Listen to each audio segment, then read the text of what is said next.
जिसने जंग टाली है समझो उसने जंग हारी है।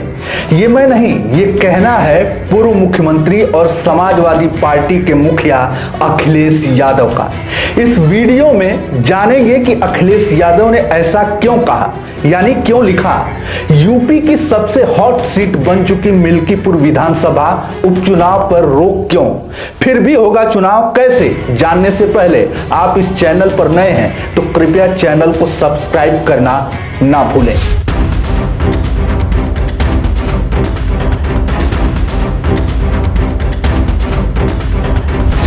दरअसल हरियाणा विधानसभा चुनाव के बाद सभी की निगाहें यूपी में होने वाले विधानसभा सीटों के उपचुनाव पर थी। लोगों का इंतजार था कि यूपी की खाली हुई 10 विधानसभा सीटों पर उपचुनाव की घोषणा आखिरकार कब होगी। 15 अक्टूबर को महाराष्ट्र और झारखंड में विधानसभा चुनाव की घोषणा के बाद चुनाव आयोग ने यूपी के 9 विधानसभा सीटों पर उपचुनाव की घोषणा कर दी। लेकिन सबसे चर्चित अयोध्या के मिल्कीपुर विधानसभा सीट के उपचुनाव पर चुनाव आयोग ने रोक लगा दिया। चारों तरफ चर्चाओं का बाजार गर्म हो गया कि आखिरकार ऐसा क्यों हुआ। अभी लोग इस पर चर्चा कर ही रहे थे कि सपा मुखिया अखिलेश यादव ने अपने एक्स अकाउंट पर एक पोस्ट डालते हुए लिखा, जिसने जंग टाली है समझो उसने जंग हारी है। इसके बाद से लोग अपनी अपनी प्रतिक्रियाएं देने लगते हैं। लोग कहने लगते हैं कि सपा मुखिया ने इशारों में भाजपा और योगी सरकार पर तंज कसा है। हालांकि ये बात और है कि उस पोस्ट में ना ही अखिलेश यादव ने मिल्कीपुर का नाम लिया है और ना ही भाजपा का।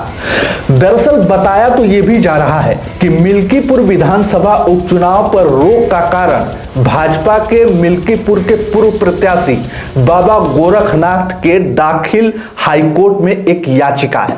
बाबा गोरखनाथ का कहना है कि 2022 विधानसभा चुनाव में सपा प्रत्याशी अवधेश प्रसाद ने गलत डॉक्यूमेंट सबमिट किए थे और नोटरी की डेट खत्म हो चुकी थी। इसी को लेकर बाबा गोरखनाथ ने इलाहाबाद हाईकोर्ट की लखनऊ बेंच में याचिका दायर की थी। इसी के कारण मिल्कीपुर में उपचुनाव की घोषणा अभी तक नहीं हो पाई है। अब ये पूरी थ्योरी तो थी चुनाव आयोग की। इसी के बिना पर फिलहाल मिल्कीपुर में उपचुनाव पर रोक लगा दी गई है। लेकिन कहीं ऐसा तो नहीं कि याचिका तो एक बहाना है। दरअसल अयोध्या लोकसभा में भाजपा को मिली करारी हार भी तो भुनाना है। लेकिन अब खबर यह भी आने लगी है कि मिल्कीपुर विधानसभा सीट पर उपचुनाव का रास्ता साफ हो गया है, क्योंकि कहा यह जा रहा है कि बाबा गोरखनाथ के वकील ने अपनी याचिका वापस लेने की बात कही है। तो अब सवाल यह है कि ऐसे में क्या चुनाव आयोग 9 विधानसभा सीटों पर होने वाले उपचुनाव के साथ ही मिल्कीपुर विधानसभा में भी उपचुनाव की घोषणा करेगा या नहीं करेगा। अभी इस पर सस्पेंस बरकरार है। लेकिन पहले हुए विधानसभा चुनाव में अवधेश प्रसाद ने भाजपा को हर बार जो करारी शिकस्त दी है, उसके एक्शन का रिएक्शन है कि भाजपा डरी हुई है। अभी अयोध्या लोकसभा चुनाव में उसकी जो फजियत हुई है, एक बार फिर शायद मिल्कीपुर में वह दोहराना नहीं चाहती है। हालांकि 2012 में अवधेश प्रसाद 34,000 वोटों से जीते थे। हालांकि तब उनकी करारी टक्कर बसपा के प्रत्याशी पवन कुमार से हुई थी, जिसमें अवधेश प्रसाद का वोट शेयर 42.3% था और बसपा के पवन कुमार का 22.6% वोट शेयर था। फिर 2017 में भाजपा के बाबा गोरखनाथ से अवधेश प्रसाद की टक्कर हुई तो अवधेश प्रसाद 28,000 वोटों से हार गए थे। लेकिन इसके बाद 2022 के विधानसभा चुनाव में वह बाबा गोरखनाथ को करारी शिकस्त देते हुए 13,000 वोटों से अवधेश प्रसाद ने जीत हासिल की थी। मिल्कीपुर की राजनीति की इतिहास की जड़ें बड़ी गहरी है। कभी मिल्कीपुर विधानसभा सामान्य सीट हुआ करती थी, लेकिन 2012 में मिल्कीपुर विधानसभा सुरक्षित हो गई। मिल्कीपुर विधानसभा सीट के लिए पहली बार 1967 में चुनाव हुआ था। इस सीट से सबसे अधिक बार मित्रसेन यादव विधायक चुने गए हैं। उन्होंने 4 बार कम्युनिस्ट पार्टी और 1 बार समाजवादी पार्टी से जीत हासिल की है। कांग्रेस को इस सीट पर 3 बार सफलता मिली है, जबकि समाजवादी पार्टी के 5 विधायक चुने गए। इसके अलावा कम्युनिस्ट पार्टी के 4, भारतीय जनता पार्टी के 2 और बसपा और भारतीय जनसंघ पार्टी के खाते में एक बार यह सीट गई है। मिल्कीपुर विधानसभा सीट के उपचुनाव का इतिहास यह है कि यहां तीसरी बार उपचुनाव हो रहे हैं। 1998 में सपा के मित्रसेन यादव विधायक थे, जो चुनाव जीतकर सांसद बने थे।